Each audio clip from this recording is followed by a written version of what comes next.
Whether you're fly fishing in a stream, getting those ankles wet, or deep in the ocean casting nets, fish nerds, fish nerds, fish nerds, it's a podcast.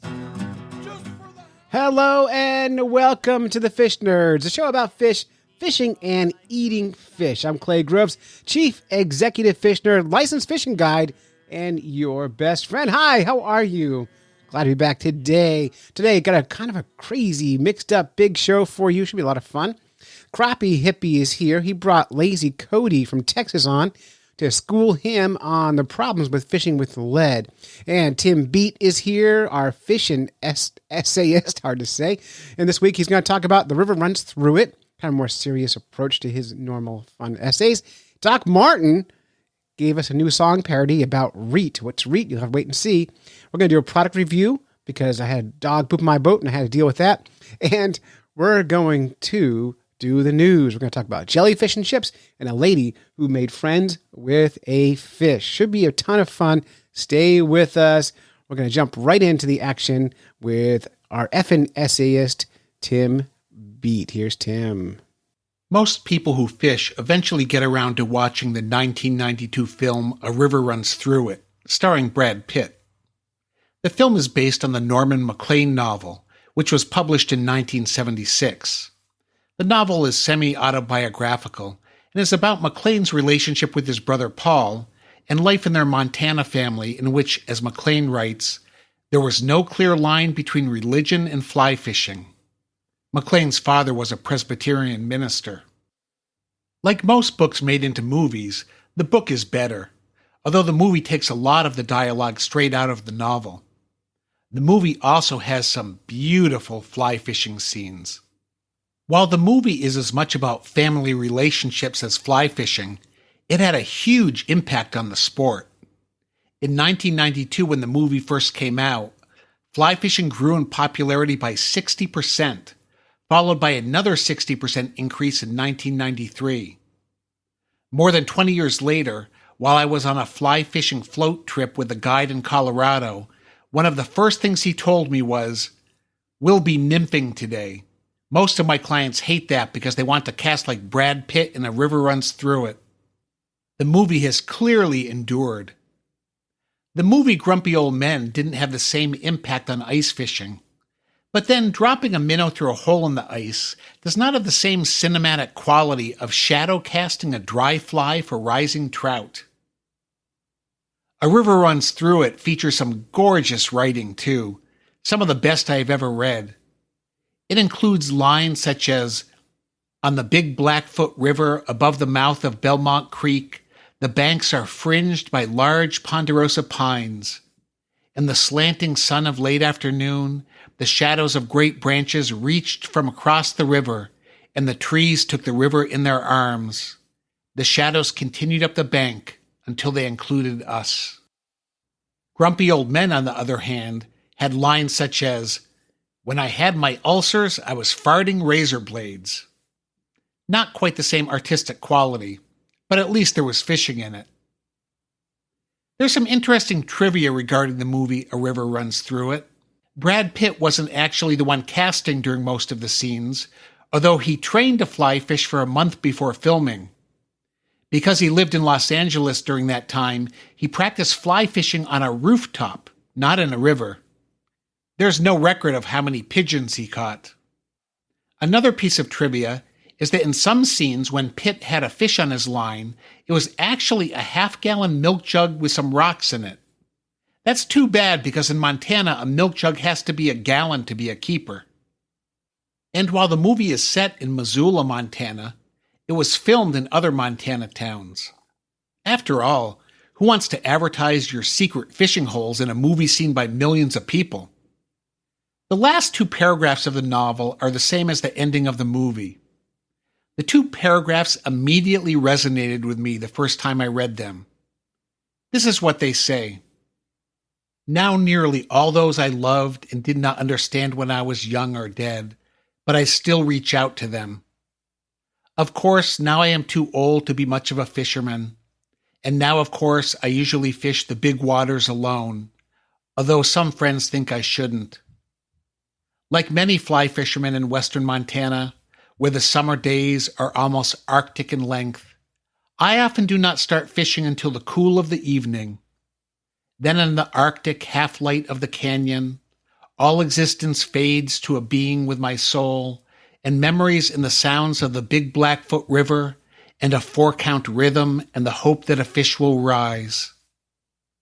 Eventually all things merge into one, and a river runs through it. The river was cut by the world's great flood, and runs over rocks from the basement of time. On some of the rocks are timeless raindrops. Under the rocks are the words, and some of the words are theirs. I am haunted by waters. That last line is what really gets me. I am haunted by waters. Some literary critics will tell you the line means that the river is a metaphor for memories, which, like a river, can run deep. While that explanation is plausible, it sounds like something said by a person who doesn't fish and isn't haunted by waters in a more literal sense. There is something mystical about water that has always drawn me to it. Whenever I have lived too far from water, the haunting grows stronger. Perhaps that's why I can see a pond from my kitchen table as I write this. It's the water that makes me feel at home. When we first looked at the site of our house, my wife will tell you it was the pond in which I was most interested, not the house. And when my 5-year-old daughter told me the pond looked like a shape of half a heart, I had matching hats made for us, embroidered with the words, Half Heart Pond Fishing Resort and Outfitters. As long as I can remember, if I saw a pond or river, I had to get a closer look. If I'm walking across a bridge, I always peer over the edge, looking for shadows or movement below the surface. If I don't have a rod with me at the time, it makes me feel a little sad, a little haunted, that I couldn't become one with the river. And if I'm driving over a bridge with a river underneath, I always get in the right lane so I can get the best view of the water below.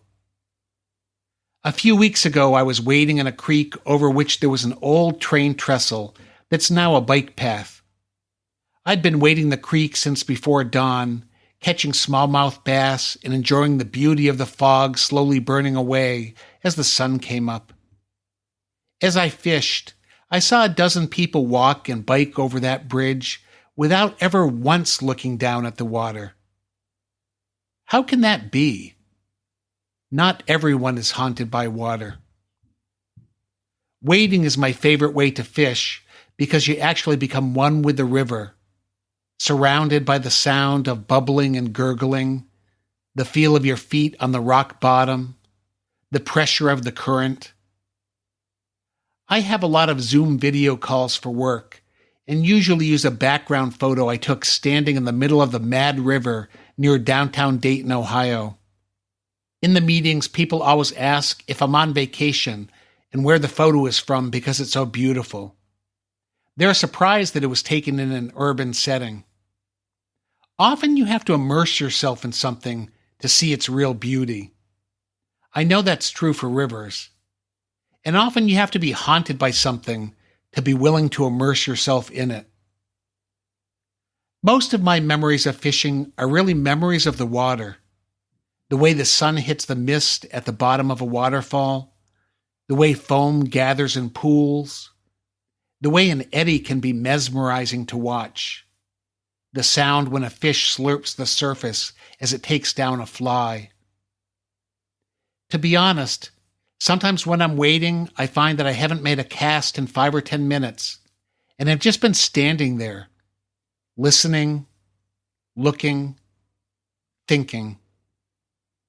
I'm sure if somebody looked down at me from the bike path bridge, they'd say, "What the heck is that guy doing just standing in the middle of a river?" But standing in the middle of a river is just the kind of thing someone does who is haunted by water. It's something I do, and I suspect it's something you do too. And I know it was something Norman MacLean did, so I'll close with his own words.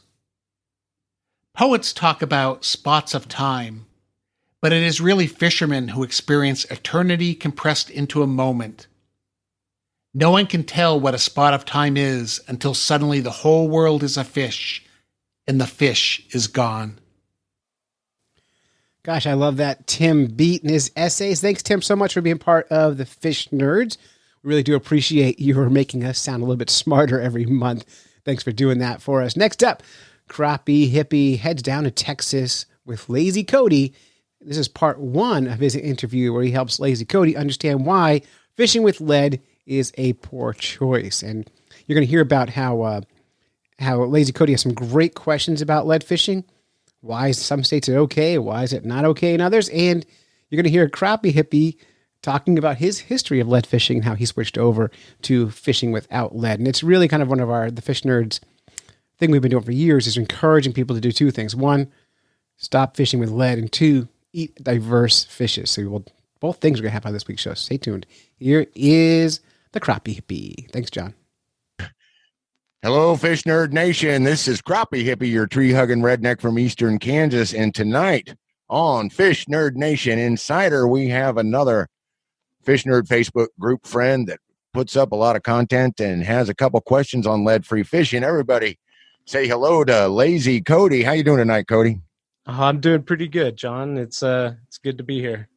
Awesome. Okay, so you contacted me on Facebook, and you were talking about, you understand about the loon and the idea of animals eating small discarded lead, but you were I don't want to put words in your mouth. Tell us where you're at with your questions on the effects of lead in the environment from fishing. Well, I mean, I live down here in Texas, and we don't have any kind of laws against using lead weights and whatnot. I listen to the show a lot, and I've been following it and hearing Clay talk about it and you guys talk about it. I'm just kind of interested to find out a little bit more about the effects of how lead might be, hurting the waters down here. You guys up there have loons. I don't know of them around here. I've never seen a loon. And as far as I know, it doesn't hurt any of the birds here. But, I'm also concerned for, long-term effects. Like, is this stuff actually going to get into the water? I know it's bad if it gets inside you. And, I would just like to know more about the effects of it getting into the water and hurting our wildlife and us. Okay, well, you feel free to cut in at any time because I've spent a lot of time from 2015 on doing presentations for groups of people talking about the effects of lead in the environment. So the potential for me to just ramble on seamlessly is there, but you feel free to break it up and put something in when if what I say makes you want to ask a question. Okay, now first of all, the loon is basically just a poster child for the whole lead-free movement. The reason they legislated the lead in the 5 Northeast states, that would be Maine, of course, our beloved New Hampshire, Vermont, New York, and Massachusetts, was because, like, for example, Massachusetts was the first one to do it because they got down to having only 2 or 4 breeding pairs of loons in the whole state. And so there was an urgency there, and a direct link between lost lead tackle and the demise of the loon was shown to be strong enough that the legislator took it on with a law. And what they began to find out is that neighboring states were also benefiting from Massachusetts law. As Massachusetts loon population began to recover, they noticed that there was an increase of loons in neighboring states. And so when these neighboring states saw that the loon was benefiting from these laws, they went ahead and followed suit. Now, New York and Maine's laws are so wimpy, they really don't help much. I'm not going to get a big long tirade about why. If we want to, we can cover that in a minute.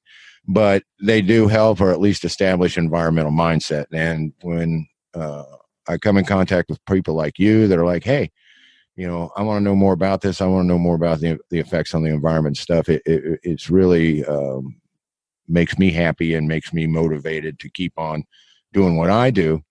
But no, loons are not the only shorebird that is affected by lead. It's just It's just the poster bird. So you move into places like Michigan, and places like that, they're more concerned with swans, for example. Puddle ducks can fall prey to loon just the same way they fall prey to the lost lead shot, and the demise of puddle duck populations and was one reason that we started to ban lead shot clear back in the 80s. And so if they can fall, accidentally scoop up lead shot, they're certainly prone to scooping up a lost split shot or a lost and the jig. birds are doing that it's part of their digestion, right? Yeah. There's two reasons. They're scooping gravel because their digestion, they need some pebbles in their crop to help them grind up the seeds and things and bones of fish and so on that they eat. It's like my favorite part of the bird is the gizzard. Like, yeah, me, I like them too. I do. I'm a sucker for a good fried gizzard. Oh yeah, man, that's awesome. And of course, loons and birds like herons and grebes and cormorants, and the list goes on and on. If it's a fish eater and it sees a lost jig stuck in a log, it's going to, just like a fish, it's going to think that's something to eat, just like a fish might think it's something to eat. So we find jigs and we find some lead lures inside of different birds. And so there's two main reasons there that they get it is through ingestion. So we lose, it's hard to say. There's studies that suggest we lose, at least millions of birds. The Audubon Society says, 6 to 10 million.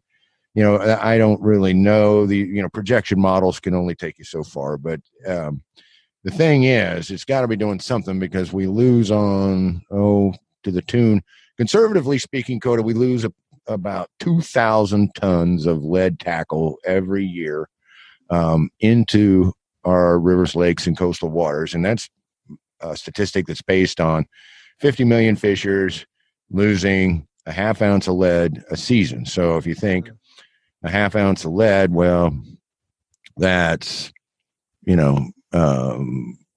depending on where you are, I could see, a lot of people, if you're fishing a lot, losing quite a few.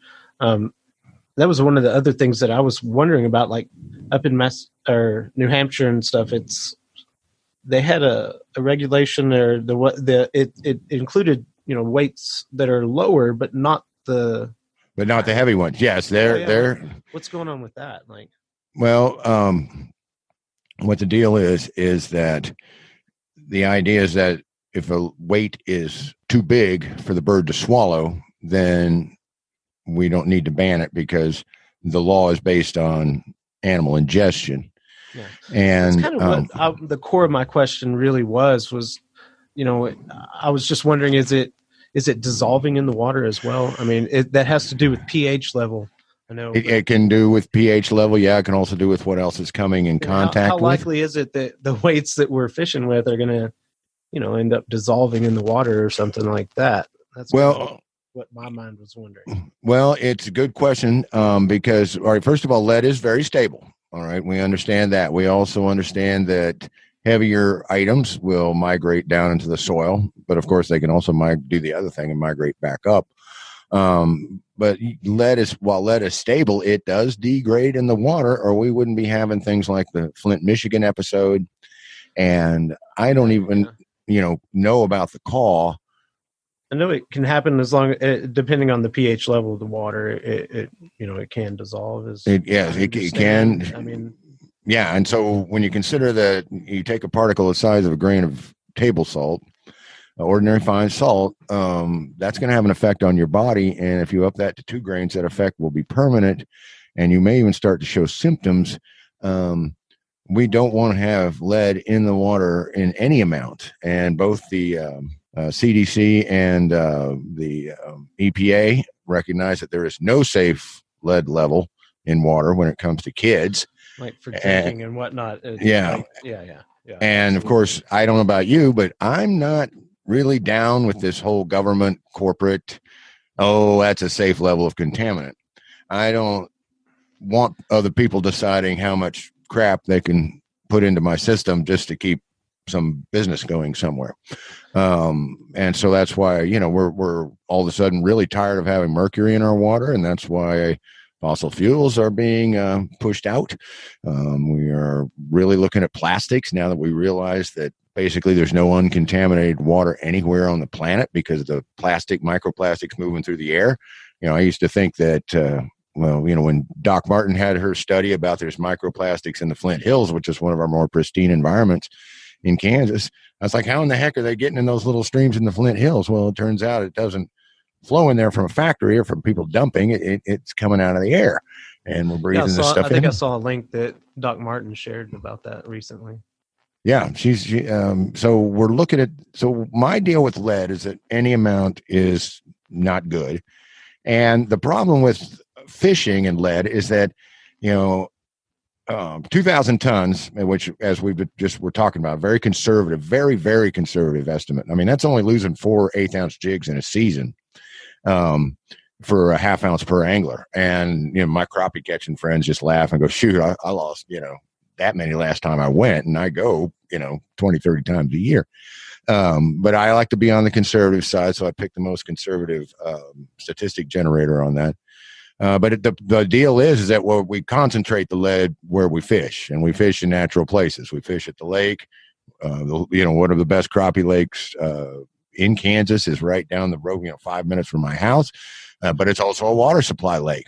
And I'm kind of envious. One thing about New York is they're really strict about what goes into water supply lakes. They will have more strict bans on what you can do in terms of boating and what you can have with you. The main water supply lake for New York is Ashokan Reservoir. You have to row your boat. You can't take a trolling motor out there because you might lose your battery. Now, you sure as heck can't take an outboard out there because of the inevitable leakage of oil and so forth.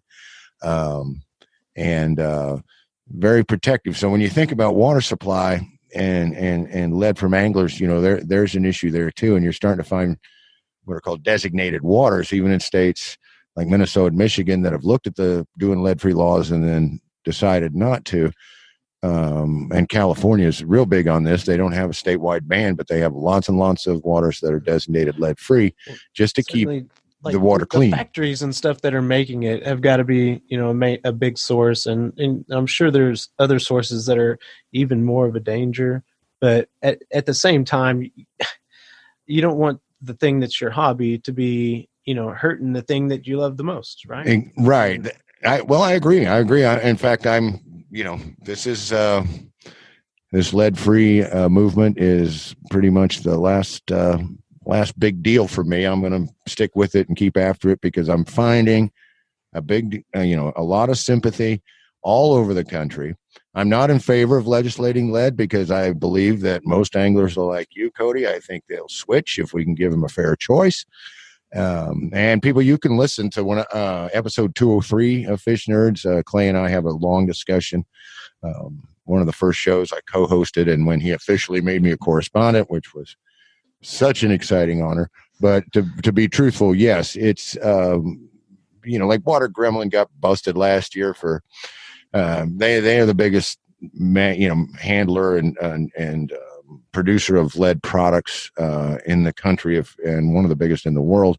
And they got busted for because lead contamination was showing up in the homes and the blood of kids of people who worked there. So clearly their decontamination for the workers wasn't either being followed or enforced, but somehow, and then when they tested the ground around the facility, they found there was massive leakage and so on. And this came from a lead lining certain type of, certain types of pipes and so on. But they do make it's inside you. You definitely don't want it there. No, definitely don't. I don't think there's any. But getting back to what contamination can do. My daughter went to school in Poughkeepsie. She went to Vassar, and the Hudson River runs right there. And because of the different mills and the different contaminants in the water, and we're not talking lead here so much as things like PCBs and just some bad stuff. They're actually the soil in the riverbed is so contaminated that they're looking at putting different sealants, different asphalt, concrete, rubberized asphalt, something in there to actually they can't clean the soil and try to prevent it from getting into the water and contaminating. All these great fish runs, of course, still happen in the Hudson. And oh my God, I mean, Texas is an amazing state, and I dig my hardworking wildlife department here in Kansas, but they don't have near the headaches that the people in New York have. You're regulated, and in the Northwest too. The other state, there's 6 states that have lead-free fishing laws, and the other one is Washington, on the other end of the country. These states are, it's pretty much body of water by body of water, and you look at the regulations for the Hudson River, and it's from this point to this point you can't keep fish. From this point to this point, it's okay.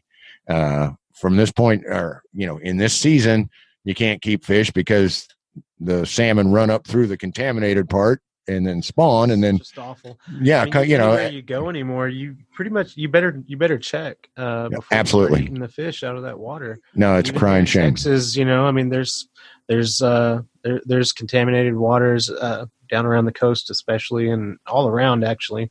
Oh yeah, well, there's not. This is why, Mercury, Rhett Talbot's going to chime in, and unfortunately, where he lives, he's a Mainer, and Clay's always concerned about this because New Hampshire, has one of the highest rates of childhood cancer per capita, and you're going, well, you have all these, pristine streams and all this stuff, and Poland Water Company has bought the rights to murder one of their aquifers to make Poland bottled water.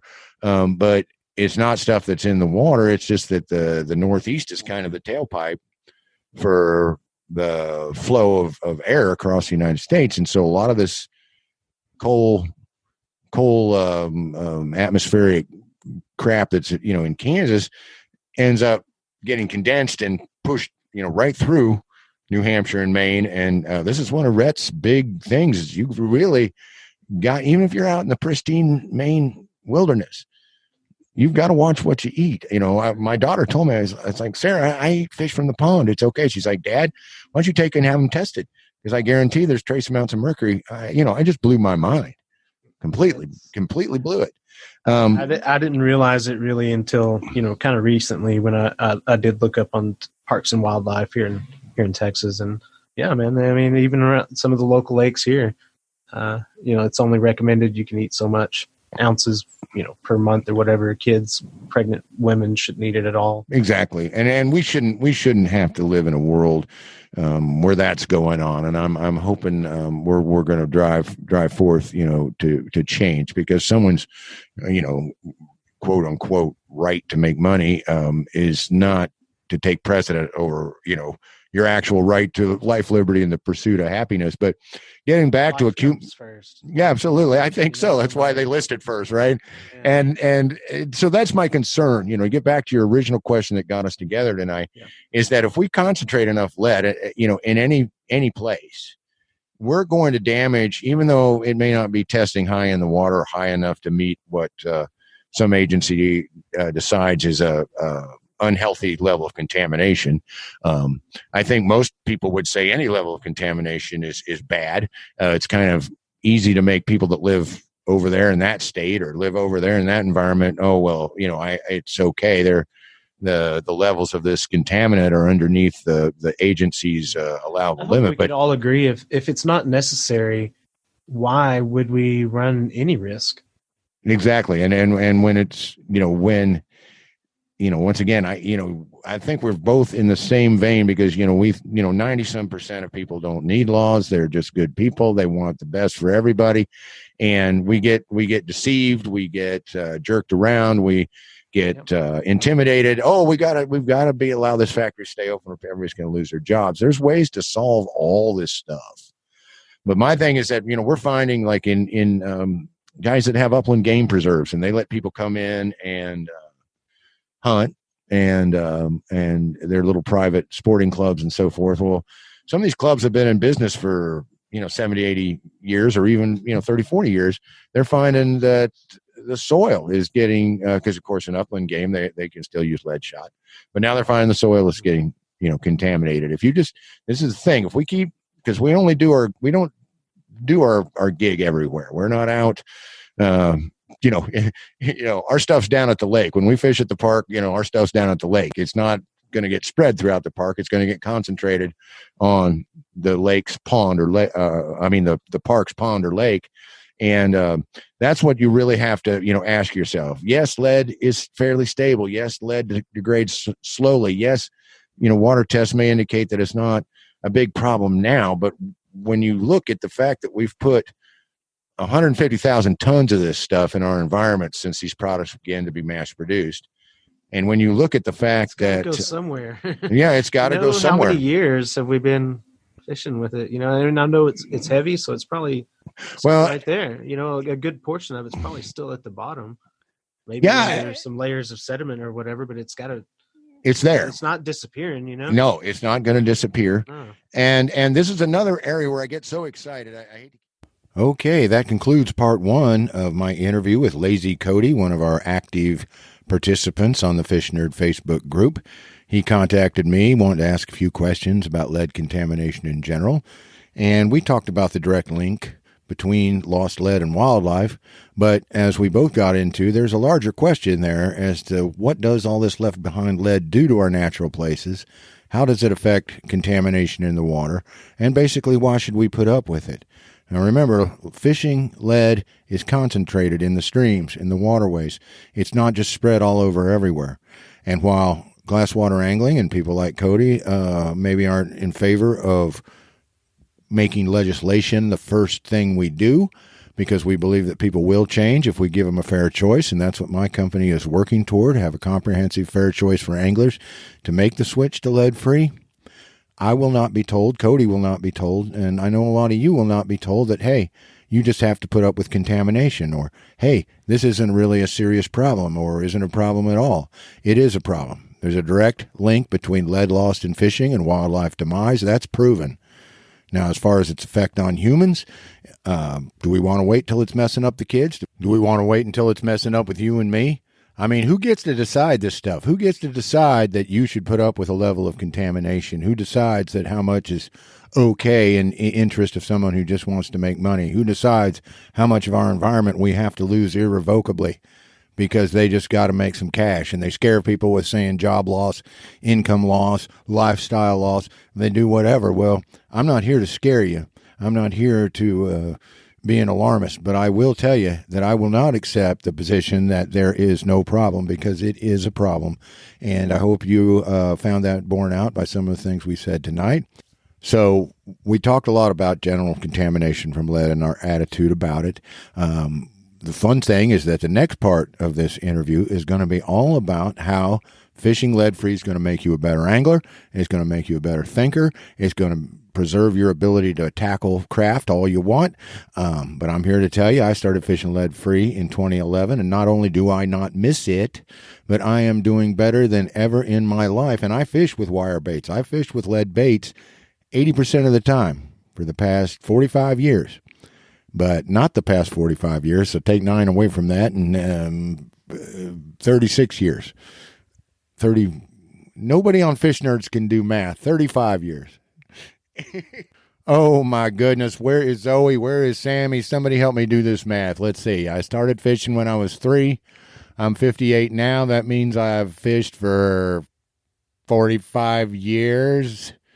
And, 55 years. Okay, yes, 55 years. That's right. Not 58 years. I did not start fishing the day I was born, although I probably would have if I could have. Okay, so 9 years, that's 46 plus 9 is 55. So 46 years fishing with lead and 9 fishing without, and I'm telling you, I'm not looking back, haven't looked back a bit. Thank you, Sammy. Thank you, Zoe, for channeling me the answer. We do have a mental connect that does not fail. Anyhow, Cody likes to craft tackle too. He does jigs. I do jigs. I know a lot of y'all out there do jigs and other things with wire baits and lead and this and that. Well, come along and give us a listen next time, because we'll tell you about how we can do some things with lead-free materials and get you a more versatile tackle box and an excuse to go out and just buy more tackle. So until next time, this is Crappie Hippie, your tree-hugging redneck, saying tight lines and Valentines. Peace out.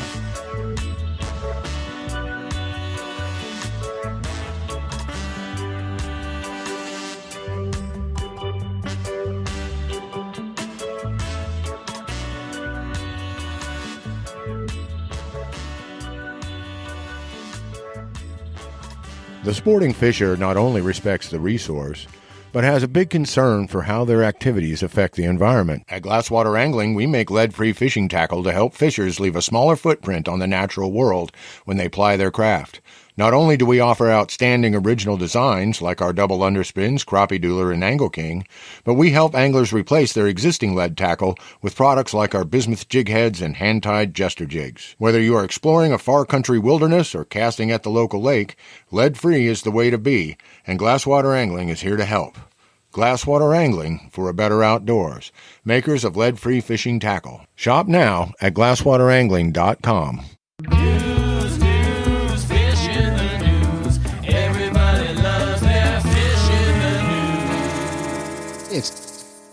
It's time for Fish in the News here on the Fish Nerds podcast. Thanks for tuning in on however you listen. We're now everywhere. Here's some news. We are now on Amazon. So Amazon Music now has the Fish Nerds. And we are on IMDb, which is the Internet Movie Database. Fish Nerds are now officially a thing on the Internet. We've hit the big time. Someday we might make big time salary, so we'll see. But let's jump into the news. Our first news is from Australia. Good day. We like Australia. Our friend Luke Chaming's down there. Hello, Luke. All right, so here is a story from this is from Channel 9 News in Australia. The headline, Jellyfish and chips, consumers urged to seek sustainable options as researchers find dozens of endangered species being fished. Australians are being urged to rethink their eating habits, with new research finding dozens of endangered species still being fished. This is a problem, by the way, that's worldwide. And the Fish Nerds have been on it from the beginning of the podcast because we really think you need to think different about eating your fish. Instead of classics like fish and chips, they are being urged to switch to sustainable alternatives like jellyfish and chips. It's true. Researchers from the University of Queensland have warned that 92 endangered species and 11 critically endangered species are being industrially fished in oceans around the world. This is not new information. Many consumers in Australia wrongly eat industrial it's hard to word, industrial produced fish, thinking it has been produced sustainably. This is Mrs. Klein is the study author. Fish species often listed on restaurant menus, which raise the alarm, include cod and flake. Flake is a catch-all term for shark meat, and this is on the side from me here, by the way. Cod on a restaurant menu is rarely cod. Usually it's whatever whitefish of the day. Most people couldn't tell cod from haddock, from hake, from any other whitefish, pollock, whatever. It all kind of tastes like whatever batter you put on it and fry it. So cod and flake are two things to look out for. This is a quote here. It's really hard to know what you're buying, and that's a huge problem with seafood labeling laws and the whole supply chain. That's what the researchers are saying. If you're selling cooked seafood, you can just call it fish, which counts as thousands and thousands of species. Flake is a huge problem in Australia. There are a few types of sharks that are doing well, but the school shark that's critically endangered, and that's part of this, and it gets mixed right in with the flake and chips when you order flake and chips. Creating more sustainable fisheries can take many forms, and researchers point out that jellyfish are a good source of protein and are far more abundant than many fish species. And in Asia, I know that jellyfish is commonly eaten. The problem, I think, with jellyfish is it probably doesn't taste like anything. But the researchers really, the goal here is to get people to think differently about fish, and was it just ethically sourced? Is it ethically caught? And is it an ethical thing to eat? And they really want you to think about three questions when you're talking about, I'm going to say two questions, so I lost one of them. But they want to know, what is a species, where was it caught, and how was it caught? Those are the three things they want you to look for. And that's really good. Conceptually, the more local your fish is, the easier it is to trace it to its source. So if you don't know where your fish is coming from, odds are really good that you will never know either way whether you're eating a sustainable fish or not. So get it local, get the right species, and learn to diversify your fishes. That's really the big takeaway here. I would totally eat jellyfish and chips, but I would not eat a peanut butter and jellyfish sandwich. My daughter Sammy thinks that's a good idea. I think it's a really poor choice. But I'm not going to do it. Sorry, Sammy.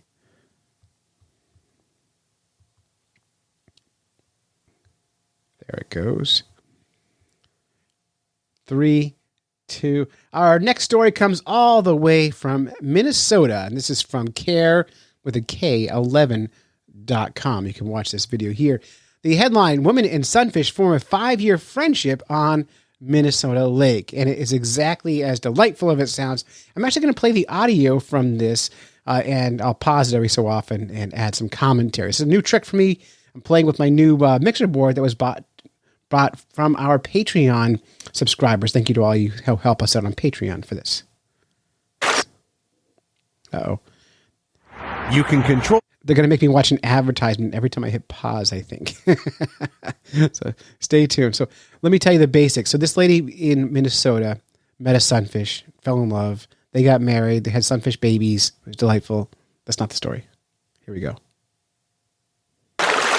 Most of our encounters with sunfish come at the end of a line. That's true. Digging for worms, for a treat for Greenie. Holly Jorgensen has encounters of another kind. The sunfish There is you called go. Greenie. Hi, Guess what Greenie. kind of sunfish Holly it is? wasn't looking for a pal when she first locked eyes with the green sunfish Hey, Greenie. just off her dock. But he looked at me like I've never had a fish look at me. From fish eyes Can you jump? came a friendship. There you go. That noise was the fish jumping out of the water, eating a worm. You saw that. He just acts different from other fish. There you go. Even before Holly began serving snacks, Greenie would be waiting at the dock. Why kinda he, sweet. in particular, recognizes me and looks at me the way he does and follows me around, I don't know. But it's wonderful. I feel like she's doing a little Waiting projecting. too, after ice out for 5 straight years. And I go, wow, he made it through another winter. Greenie isn't alone in Holly's lake, See, they're all getting friendly now. but is the only fish we saw that appeared to relish a chin rub. Yeah. Hi, sweetie. Holly asked that we not divulge the location of her lake. No spot for burning. obvious reasons. Actually, last Friday night, he showed up and he had a hook in his mouth. And my heart just sank. And I just very, poor very Greenie. carefully backed it out and put him back in the water and went, whoa. And then we were both relieved. When Holly swims to the other side of the lake, Greenie's been known to tag along. Here he is. People complain about, no entertainment, no movies, no bars, no restaurants. I could care less. I've got this. It's better. Here you go. So enamored, Holly wrote Greenie a poem. To have a friend who's not like me is to swim in the sky and fly in the sea. I hate She poetry. titled her poem Diversity. I like He's diversity. entering someone else's I don't like world. poetry. Sunfish remain a nice catch. There, I'm petting him. But in the most stressful of years, Greenie gives Holly Jorgensen Because you're the boss, aren't you? her release. You're the boss. Boyd Hubert, Carol 11 News, somewhere in Minnesota. All right, that was delightful. Now, I'm not going to rain on her parade because I would do that. I would go out, I would make friends with a sunfish. But question is the sunfish really her friend? Does it really care about her at all? Or is she projecting her own emotions onto the sunfish? And we all know the answer to this. It's a fish, right? Well, we think it's a fish. I guess some people would say the fish have emotions and feelings, and this is a good example of that. I think this is a very good example of classical conditioning. She just taught the fish, in order to get these treats from her, it would have to follow her around and eat and have a good time. Now, when I was a science teacher, we did this experiment. We had an aquarium full of fish and a couple of largemouth bass in there, and I had a student basically make friends with a largemouth bass by hand feeding it every day. And it got to the point where that bass would recognize her, specifically her, like as an individual, and would go crazy when she walked in the room and didn't recognize the other students. So, there is that possibility, some good conditioning going on. There is a remote possibility that this fish actually has feelings and emotion and cares about it. According to Dr. Jonathan Balcom, fish do have emotions. I don't really buy it. Doc Martin, I'm sure, would agree with me. That's kind of bunk. But what fun. Why rain on her parade? Seems like a really good time. By the way, according to her, this fish has been following her around for 5 years. I did a little Googling, and the lifespan of a green sunfish is 5 to 7 years. So, excuse me, correction, 4 to 6 years. I had that off by 1. So Greenie is old. So she must eat him now. I'm just going to say that. Just put that out into the world. And that is Fish in the News. News, fish in the news. Everybody loves their fish in the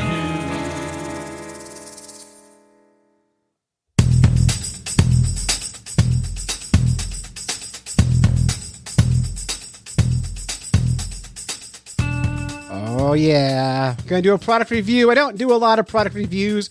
We don't have a lot of advertising or virtually no advertising on this show. We support our friends like the Crappie Hippie and his lead-free lures, but in general, I'm a terrible salesperson, so I don't sell ads. But I do want to talk about a product. I'm going to tell you a story first and why this product became important in my world. So I'm a fishing guide on a pontoon boat, and this year, almost all my trips have been on Silver Lake, and almost nobody wanted to go fishing. They wanted to go tubing or swimming or doing what you do on a pontoon boat, partying.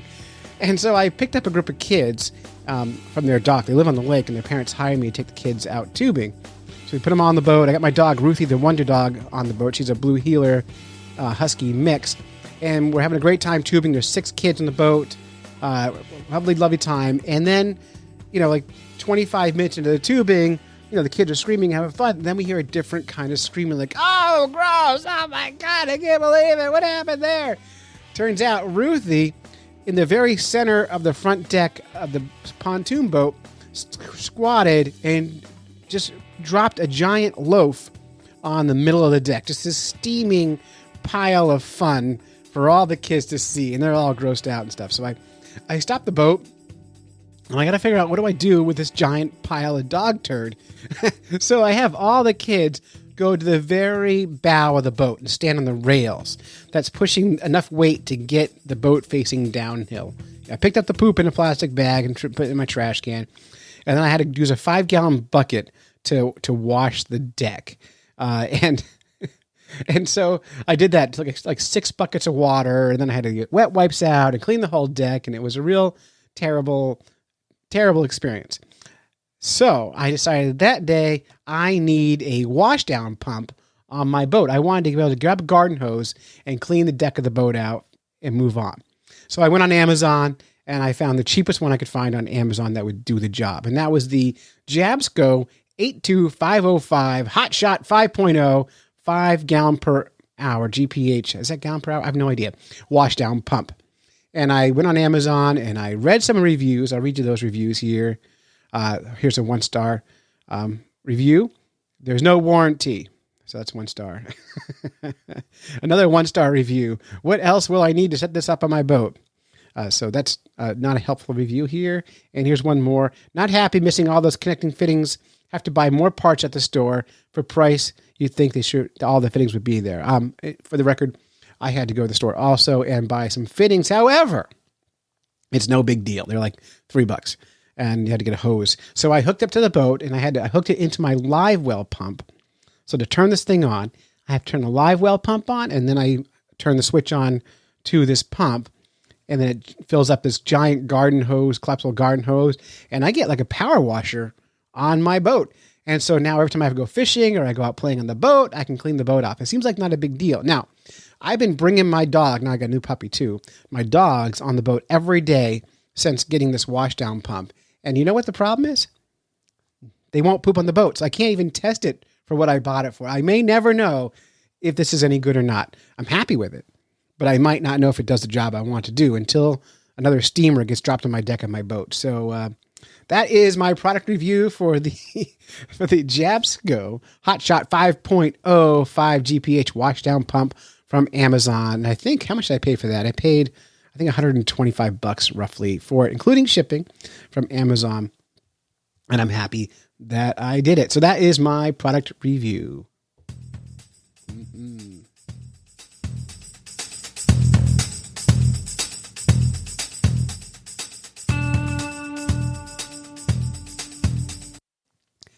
And next up, we're joined by Doc Martin, our very own Doc Martin. And she has a little, Doc is if you don't know Doc, she does all the things. So she's a fish doctor, she's a scientist, and she's a teacher, she's a professor. And she's also a musician and plays guitar and sings and all that stuff. And she loves writing science parodies. So she sent this to me a little while back, and I haven't had a chance to use it yet. I'm going to use it today. And this is her parody on RETE. And if you don't know what RETE is, you should look it up, because I had to as well. I'm gonna do it right now. I'm gonna look up RETE with you. We're gonna Google what is RETE. And I did this earlier today, and I forgot to save the page. So, but the question is, how do you say it? Is the real trick. But it's a network of blood vessels and nerves, an anatomical part resembling a network rotating cutaway plate or overlay, or I wish I hadn't started to read this. But basically, it's a network of blood vessels. But how do you say it? It's spelled R-E-T-E. Is it RETE? Is it RETE or RETE? Is it Latin? Is it a good Scrabble word? I don't know. Maybe Doc does. Here's Doc Martin, our chief science correspondent, and now our chief song correspondent also, with her rendition of RETE. Thanks. Take it away, Doc. Rete mirabile. Rete mirabile. Rete mirabile. Rete mirabile. Rete mirabile. Rete mirabile. Rete mirabile. Whatever.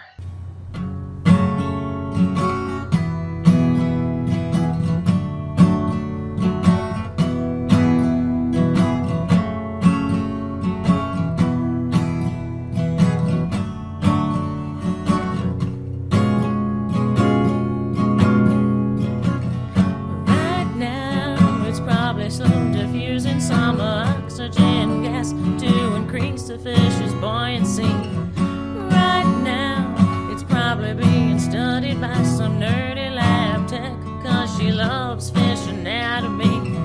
Right now, she's probably opening up another cool fish, showing her counter-current blood flow. Oh, and she might know pressure allows oxygen to be released from blood. Hemoglobin, what is this structure that is so very neat? It took a nomenclature that's been Latinized, found in fish of different size. Baby, this time for sure, call it the RETE.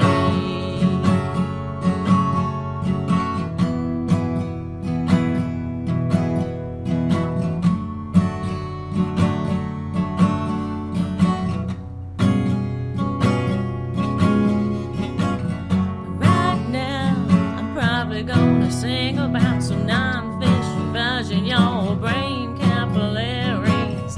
Oh wow, the scientist says who to thunk, and she's discovering that it's causing fish endothermy. Right now, it's probably passing on heat, ions, gas through that vessel blood flow. Oh, and she might know that partial pressure allows oxygen to be released from blood. Hemoglobin, rete mirabilis, so very neat.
So that's it. You've listened to a bunch of fish nerds when you should have been fishing. Big fat thank you to the Crappie Hippie and to Lazy Cody. Big thank you to Doc Martin for her rendition of RETE. Huge thanks to Wally Pleasant for our theme music and Diana's Bath Salts for our news theme music. And so until next time, follow the code of the fish nerds, spawn early and often, never trust a free lunch with strings attached, and swim against the current every chance you get. And I'm going to play our theme, and then I'm going to sneak in a real song. Don't tell anybody, but I'm going to play Jellyfish Heaven for you also in honor of our jellyfish story. So stay tuned. Whether you're fly fishing in a stream, getting those ankles wet, or deep in the ocean casting nets, fish nerds, fish nerds, fish nerds. It's a podcast. Just for the halibut. Fried in a basket or broiled in a pan, eat it raw like you're in Siam. Fish nerds, fish nerds. Fish Nerds, it's a podcast. Now let's see if this works. This is my favorite band as a kid, the Dead Milkmen. I might sing along a little bit, because why not? Gotta go somewhere when you die, so why not see the world through jellyfish eyes? Jellyfish heaven, where jellyfish go to get away from Mormons and drunk Eskimos. Jellyfish heaven is full of a lot like LA. If you're bad, you'll go to hell. The jellyfish will sting you and your Body will smell. jellyfish heaven in the big blue sea. Where it's too cold to surf and it's too warm to ski. Jellyfish heaven, it's full of dead jellyfish. People always saying, I want a jellyfish, cause they ain't got no bones. And you can't make no wish. People always shouting, don't go swimming near those things. But when they're close to dying, You can hear them sting. Jellyfish heaven is not like Japan. Jellyfish heaven is not like Thailand. Jellyfish heaven is a lot like LA. Isn't that nice? sweet jellyfish, sweet jellyfish. I'm dazed and confused for so long it's not true. I wanted a jellyfish, never bargained for you. Lots of people talking, you didn't know. The soul of a jellyfish was created below. Father don't preach, I'm gonna keep my jellyfish. I've been tied to the jellyfish, tied to the jellyfish, tied to the jellyfish. Oh Lord, I feel like I'm dying.